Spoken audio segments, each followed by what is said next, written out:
नमस्ते दर्शकवृन्द, आज हामी सलह किराको बारेमा कुराकानी गर्दैछौँ। सलह किरा अथवा भनौँ अङ्ग्रेजीमा यसलाई लो कस्ट पनि भन्छ। यो किरा हामीमध्ये कमैले मात्र देखेका छौँ, तर हाम्रा समाचार च्यानलहरूमा, रेडियो टेलिभिजनहरूमा सलहले नोक्सान गर्यो, विभिन्न देशमा सलहले बाली नोक्सान गर्यो, सलह आयो भन्ने सलहका कथाहरू धेरै सुनेका छौँ हामीले, र कतिपय ठाउँहरूमा भिडियोमा हामीले देखेका पनि छौँ। र हाम्रो मनमा एउटा आशंका आइरहेको छ कि नेपालमा पनि यो किरा आउला त, अथवा भने आयो भने यो किराले कसरी नोक्सान गर्छ होला, यो किराको प्रकृति कस्तो हुन्छ होला, र यदि यो किरा आइहाल्यो नेपालमा भनेदेखि यो किराको व्यवस्थापन, यसको नियन्त्रण गर्न के गर्नुपर्छ होला, यो हामी सबैको मनमा लागिरहेको एउटा कौतूहलता हो। यो कौतूहलता मेटाउनको लागि हामी आज नेपाल कृषि अनुसन्धान परिषद अन्तर्गतको कीट विज्ञान महाशाखा पुगेका छौँ। प्रस्तुत छ कीट विज्ञान महाशाखाका वरिष्ठ वैज्ञानिक डाक्टर सुनिल अर्यालसँग गरिएको यो कुराकानी।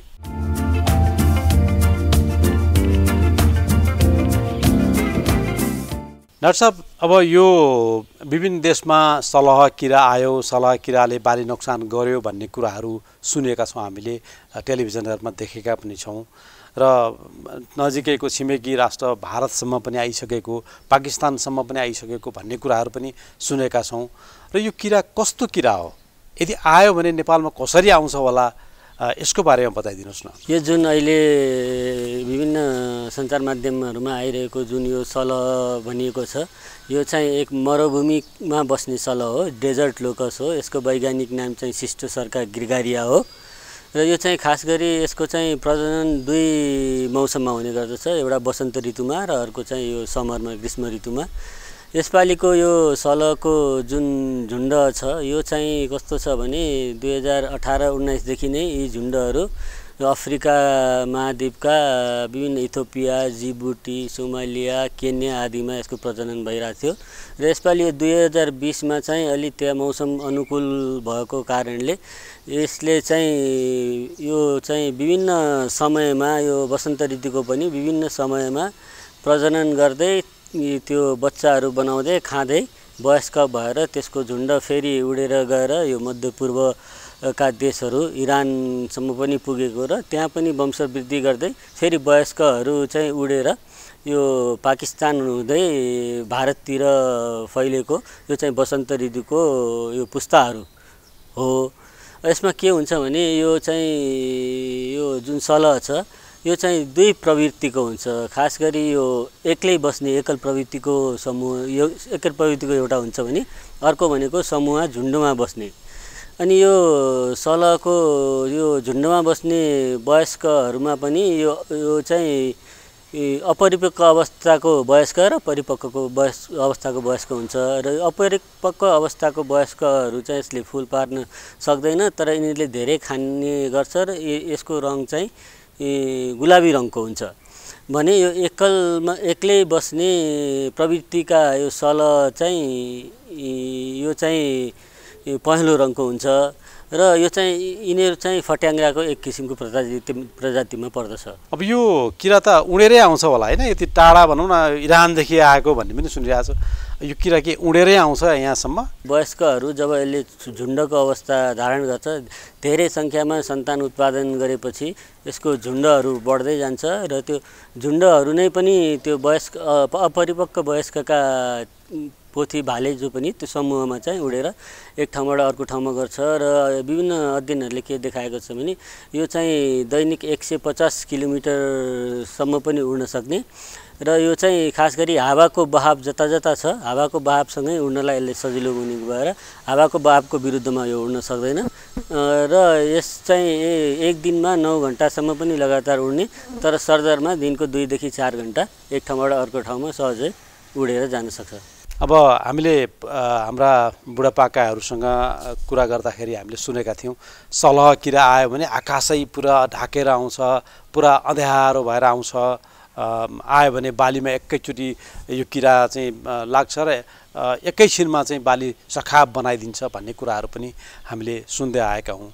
कस्तो हुन्छ यो किरा आयो भने हाम्रो बालीनालीको अवस्था, हाम्रो यहाँको वातावरण कस्तो देखिन्छ होला? यो वातावरण कस्तो हुन्छ भने अब पहिला पनि यो सलहहरू काठमाडौँमा आएको हामीले हाम्रो बुढापाकाहरूबाट पनि सुन्छौँ र यसको 1962 मा यो किराको चाहिँ यो एकल प्रवृत्तिको किराको नमुना सङ्कलन गरेको पनि हामीले भेटेका छौँ कीट विज्ञान महाशाखा खुमलटारमा। त्यसको नमुना हाम्रो म्युजियममा अहिले पनि सङ्ग्रहित छ र यो चाहिँ पुरै आकाश यसको कस्तो हुन्छ भने एउटा समूहमा झुन्डमा करिब 4 करोडदेखि 8 करोडको सङ्ख्यामा वयस्कहरू हुनसक्छ भनिएको छ र यो उड्दाखेरि झुन्डमा पुरै आकाशै ढाकिने गरी पनि हुनसक्छ। यो किरा चाहिँ जस्तो यो आउने अथवा नोक्सान गर्ने चाहिँ बिहान अथवा दिउँसो बेलुका कुन बेलामा चाहिँ यो बढी उड्छ होला, कुन बेलामा बढी आउँछ होला? यो चाहिँ कस्तो हुन्छ भने यसको वयस्कहरू चाहिँ राति उड्दैन, राति सूर्यास्तमा यो बसेपछि बिहान पनि घाम लाग्ने बित्तिकै यो उड्दैन।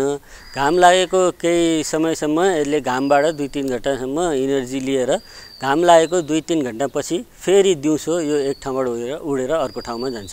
हामीले यसो चित्रमा हेर्दाखेरि चाहिँ यो हामीले देखिरहेको फट्याङ्ग्रा र सलह चाहिँ यसो हेर्दाखेरि झट्ट हेर्दा उस्तै जस्तो लाग्छ। यो सलह र फट्याङ्ग्रा भने उस्तै हो कि अथवा यो फरक हो? यसको बारेमा बताइदिनुहोस् न। हैन, यसको स्वरूप लगभग प्रजाति यो फट्याङ्ग्रा प्रजाति अन्तर्गत पर्ने भएकोले कोही मान्छेहरू चाहिँ यो हाम्रो जुन यहीँ भएको रैथाने फट्याङ्ग्राहरूसँग चाहिँ यो झुक्किएको पनि भेटिएको छ। अब यसको वयस्क चाहिँ गुलाबी रङ र पहेँलो रङ अघि मैले हुन्छ भनिसकेँ, सजिलै पहिचान गर्न सकिन्छ। र हाम्रो जुन अहिले उखु बाली मकै बालीमा लाग्ने जुन फट्याङ्ग्राहरू त्यो पनि धेरै समूहमा भएर त्यसले क्षति गर्न सक्दछन्। तर यो किरा र त्यो हाम्रो यहाँ रैथाने किरामा फरक छ। अनि यो सलहले बालीलाई चाहिँ कसरी नोक्सान गर्छ? यसले के गर्छ भने यो चाहिँ एक ठाउँमा जुन जसरी बस्दछ उडेर बसेपछि यसले त्यहाँ भएका हरियाली, खास गरी चाहिँ यसले धान मकै गहुँ जिनुलोदेखि हरियो वनस्पतिहरू जे पनि यसले पातहरू फुलहरू बोक्राहरू खाएर यसले अन्नबाली अथवा कुनै पनि बालीको अथवा कुनै पनि वनस्पतिहरूको क्षति गर्दछ। र के गर्छ भने यसले आफ्नो शरीरको तौल बराबर एक दिनमा 2 ग्रामसम्म खाने गर्दछ भन्ने तथ्यहरू छ एउटाले। र यसरी एउटाले त्यति खाँदा समूहमा करोडौँको सङ्ख्या एकै ठाउँमा बस्दाखेरि एकैचोटि व्यापक नोक्सानी हुन्छ। कस्तो हावापानी, कस्तो मौसममा, कस्तो वातावरणमा यो किराहरू बस्न रुचाउँछ? हावापानी चाहिँ यसलाई अलि गर्मी हावापानी 30 देखि 35 डिग्री सेल्सियस तापक्रममा नै यसले आफ्नो सन्तानहरू वृद्धि गर्छ र 15 डिग्री सेल्सियस भन्दा कम तापक्रम भयो भने यसको वृद्धि हुँदैन।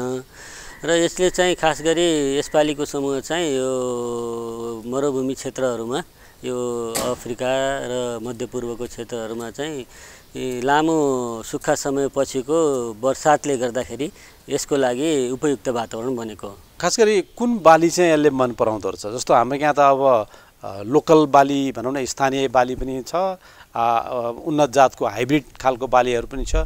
बढी चाहिँ कुन बालीमा यसले मन पराउँदो रहेछ? बालीका जातहरू पनि फरक छ, यसको बारेमा पनि बताइदिनुहोस् न। खास गरी यो डेजर्ट लोकस चाहिँ यो ड्राई पानी कम हुने सिजन भएकोले त्यो पानी कम हुनेमा यसको प्राथमिकता त अब पहिला मकै जुनेलो आदिहरूमा नै जान्छ। तर यसले कुनै पनि किसिमको वनस्पति यसले खान्छ।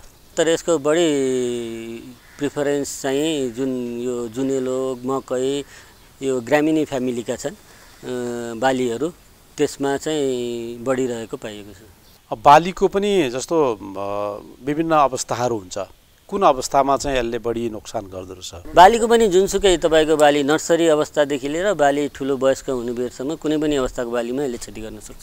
अब यो किराले बालीमा नोक्सान गरिसके पछाडि त्यो बाली फेरि पलाएर आउने सम्भावना छ कि छैन? अथवा त्यस्तो बालीमा त्यस्तो बोटमा फेरि फल लाग्छ कि लाग्दैन होला? अब यस्तो चाहिँ अलिकति यो चाहिँ हामीले अध्ययन गर्दाखेरि धेरै नै क्षति गरेको छ भने त्यस्ता बालीहरू चाहिँ फेरि पलाएर आउने सम्भावना कमै हुन्छ। किनभने यसको क्षति चाहिँ जस्तो धान क्षति गर्यो भने अब धान त कमलो हुन्छ, बुट्टाहरू सबै खाइदिन्छ, भनेपछि त्यो पलाएर आउने सम्भावना त्यति हुँदैन। अब किसानले ठ्याक्कै यो सलह हो भनेर चिन्ने तरिका चाहिँ कस्तो हो?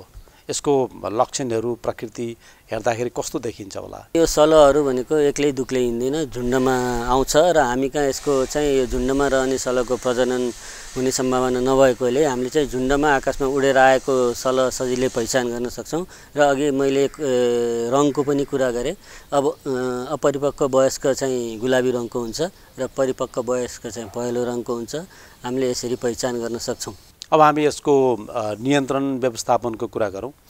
अब यो सलह आइहाल्यो भनेदेखि हामीले त व्यवस्थापन यसको नियन्त्रण त गर्नु पर्यो र कसरी गर्नुपर्छ होला? किसानलाई के सल्लाह दिनुहुन्छ यहाँले? सधैँ यसको प्रकोप भइरहने देशहरू, अफ्रिकन मध्यपूर्वी देशहरू जस्तै पाकिस्तान, अब भारतमा पनि यो मरुभूमिको सलहको व्यवस्था गर्नको लागि यसको लागि छुट्टै आधिकारिक संस्थाहरू नै बनेको छ र यसमा कृषि तथा विश्व खाद्य सङ्गठनले पनि यसमा महत्त्वपूर्ण भूमिका निभाइरहेको परिप्रेक्ष्यमा चाहिँ त्यहाँ चाहिँ कस्तो हुन्छ भने यो यसमा चाहिँ धेरै क्षेत्रमा एकैचोटि विषादी छर्न पर्ने भएकोले यसमा युएलभी अल्ट्रा लो भोल्युम संश्लेषण भएका विषादीहरू, खास विषादीहरू त्यहाँ चाहिँ के गरेको पाइन्छ भने हवाईजहाजको मद्दतबाट पनि अब त्यस्तै स्प्रेयरहरूमा पनि अटोमाइजर जस्ता स्प्रेयरहरूको प्रयोग गरेर त्यसरी छरेर यस किरालाई यो विषादीहरू छरेर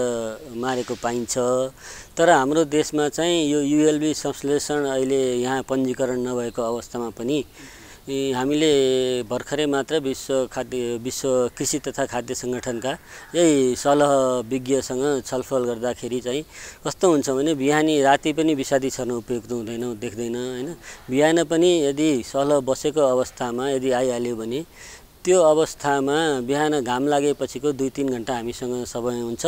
त्यो अवस्थामा हाम्रो यो अहिले पञ्जीकरण गरिएका जुन संश्लेषणका विषादीहरू पनि हामीले सामूहिक रूपमा प्रयोग गर्दाखेरि त्यसले चाहिँ यसको क्षति न्यूनीकरण गर्न यसले मद्दत पुर्याउँछ। यो त एकदमै धेरै सङ्ख्यामा हुन्छ भन्नुभयो। हाम्रो साधारण यो स्प्रेयरले विषादीहरू छरेर यसको नियन्त्रण गर्न सकिन्छ होला। विदेशमा त कतिपय ठाउँहरूमा अब ड्रोनको प्रयोग पनि गरेको पाइन्छ। हामीको नेपालमा ड्रोनको प्रयोग त्यति गरेको पाइँदैन। विषादी स्प्रेयरले कतिको प्रभावकारी हुन्छ होला? नेपालमा चाहिँ धेरै सङ्ख्यामा आउने सम्भावना न्यून हुन्छ हैन। कुनै पनि धेरै पहिला मात्र आएको छ सम्भावना। यदि ठुलै क्षेत्रमा व्यापक रूपमा यदि आउने सम्भावना रह्यो अथवा आउने हो भने चाहिँ हामीले त्यो गाडीमा राखिएको स्प्रेयर र जुन अटोमाइजरहरू भएको स्प्रेयरहरू त्यसमा फिट गरेर त्यो अल्ट्रा लो भोल्युम संश्लेषण भएका विषादी नै प्रयोग गर्नुपर्छ। तर हामीसम्म आइपुग्दाखेरि चाहिँ झुन्डहरू विखण्डित भएर सानो रूपमा आएर बस्यो भने अहिलेको अवस्थामा चाहिँ इसी फर्मुलेसनहरू पनि हामी कहाँ भएको साधनहरू स्प्रेयरहरू प्रयोग गरेर हामीले प्रयोग गर्न सक्छौँ। यो किरा व्यवस्थापन एवं नियन्त्रणको लागि विषादी छर्ने मात्रै हो कि अरू उपायहरू पनि छ? विषादी बाहेक यसमा चाहिँ अरू कुरा व्यवस्थाहरू पनि छन् हैन। त्यसको लागि अब फट्याङ्ग्राहरूको नियन्त्रणको लागि चराहरूको संरक्षणको भूमिका एकदम हुन्छ र हामीले सञ्चार माध्यममा सुनिरहेका पनि छौँ। यो हाँस अथवा कुखुराहरूलाई सलहको नियन्त्रणमा प्रयोग गरेको छ र जुन हामी कहाँ भएको प्राकृतिक रूपमा भएको मैना चरा लगायत अरू चराहरूलाई संरक्षण गर्ने हामीले गर्नुपर्छ। र यो जैविक विषादीहरू कस्तो हुन्छ भने हामीले झुन्डलाई व्यवस्थापन गर्न चाहिँ जैविक विषादी त्यति प्रभावकारी हुँदैन। जैविक विषादीहरू चाहिँ यसले ढिलो असर गर्ने भएकोले र हामी कहाँ प्रजनन चाहिँ त्यसको नहुने भएकोले एक र बच्चा अवस्था त्यसको निम्फ भएकै बेलादेखि नै यो जैविक विषादीहरू प्रयोग गरियो भने त्यो दीर्घकालीन रूपमा त्यसले असर गर्ने हो। तर झुन्डको व्यवस्थापन गर्न चाहिँ हामीले विषादीको नै प्रयोग गर्नुपर्दछ। सलहबाट हामी नेपालीहरूले कतिको डराउनु पर्ने अवस्था छ? अब नेपाल चाहिँ सलहको हिसाबले कतिको अनुकूल वातावरण भएको ठाउँ हो, यसको बारेमा पनि बताइदिनुहोस् न। सलह नेपालको लागि त्यो आउने सम्भावना भइरहने क्षेत्रमा पर्दैन। तर कहिलेकाहीँ चाहिँ विगतमा पनि यसको आक्रमण भइरहेकोले आउन सकिन्न, यसै गरी भन्न सकिन्न, आउन सक्छ। त्यसै भएर अघि मैले भने यसको अनुगमन यो कसरी स्थानान्तरण भइरहेछ र यसको चाहिँ कताबाट कता यसको झुन्डहरू हिँडिरहेको छ अथवा उडिरहेको छ भन्ने कुराहरू हामीले चाहिँ त्यसको अनुगमन मूल्याङ्कन त्यो अनुगमन चाहिँ गर्नुपर्छ। आदरणीय दर्शकबिन, आज हामीले यो सलहको बारेमा कुराकानी गऱ्यौँ। सलह कस्तो प्रकृतिको किरा हो, यो कसरी आउँछ होला, आयो भनेदेखि यसले कसरी बाली नोक्सान गर्छ होला र यसको व्यवस्थापन नियन्त्रणको लागि के गर्नुपर्छ होला भन्ने सन्दर्भमा हामीले कुराकानी गऱ्यौँ। हामीसँग हुनुहुन्थ्यो कीट विज्ञान महाशाखाका वरिष्ठ वैज्ञानिक डाक्टर सुनिल अर्याल। यो कुराकानी तपाईलाई कस्तो लाग्यो? आफ्नो सुझाव सल्लाह लेखेर पठाउन नबिर्सनुहोला। कृषि तथा पशुपक्षी विकास मन्त्रालयको अनुरोध। स्वास्थ्यका मापदण्डहरू पालना गरी कृषि तथा पशुपक्षी उपजहरूको ढुवानी र बिक्री वितरणका कामहरू सुचारू गर्न नेपाल सरकारबाट पटक पटक निर्णयहरू भएको र सोही अनुसार यस मन्त्रालयबाट पटक पटक सूचना प्रकाशन गरी तथा सम्बद्ध निकायहरूलाई पत्रचार गरी अनुरोध गरिएको बेहोरा सबैलाई विदितै छ। हालसालै केही स्थानहरूमा अन्यत्र जिल्लामा उत्पादित वस्तुहरूको ढुवानी र बिक्री वितरण गर्न नदिई जफत गरी नष्ट गरिएको भन्ने समाचारहरू प्रकाशन भएको सन्दर्भमा यस मन्त्रालयको ध्यानाकर्षण भएको छ। यस्ता कार्यहरूले कृषकहरूको उपज खेर जाने मात्र नभई कृषकहरूको मनोबल खस्कने, उत्पादन घट्ने र पुनः आयातकै भर पर्नुपर्ने अवस्था सृजना गराउँछ। तसर्थ यस्ता कार्यहरू कहीँ कतैबाट हुन नदिई र कृषकहरूका उत्पादनहरू सहज रूपमा ढुवानी र बिक्री वितरण हुने व्यवस्था मिलाउनु हुन सम्बद्ध सबैलाई यस मन्त्रालयले पुनः अनुरोध गर्दछ।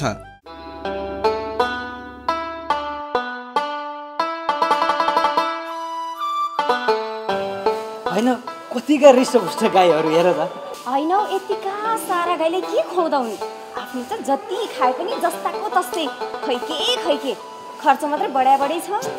होइन शङ्कर दाइले त दुध पनि सस्तोमा बेच्दो रहेछन् भने के रहस्य हो यस्तो? रहस्य केही पनि छैन। म त घाँसमा आधारित पशुपालन गर्छु अनि दानामा लाग्ने खर्च वात्तै घट्यो। यतिका गाई बस्तुलाई घाँस काटेर कहिले सक्नु? म त घाँस खेती गर्छु नि।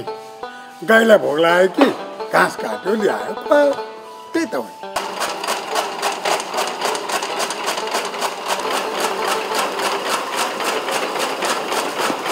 देख्यौ यसरी मेसिनले काट्यो, त्यसमा अन्य सम्पूर्ण आरा पनि मिसायो अनि गाईलाई पायो। यसले दानामा लाग्ने खर्च मात्र कमी हुँदो रहेछ, पशुहरूको स्वास्थ्य पनि राम्रो हुने, दुध उत्पादन पनि बढ्दै जाने र दुधको गुणस्तर पनि राम्रो हुँदो रहेछ। हो, घाँसमा आधारित पशुपालनले पशुमा लाग्ने 60देखि 70% लागतमध्ये 20देखि 30% लागत घटाउन सकिन्छ। घाँसमा आधारित पशुपालनले पशुको स्वास्थ्य राम्रो हुने मात्र होइन, पशुजन्य उत्पादनको गुणस्तर पनि राम्रो हुन्छ। त्यसैले घाँसमा आधारित पशुपालन गरौँ, समृद्ध बनौँ।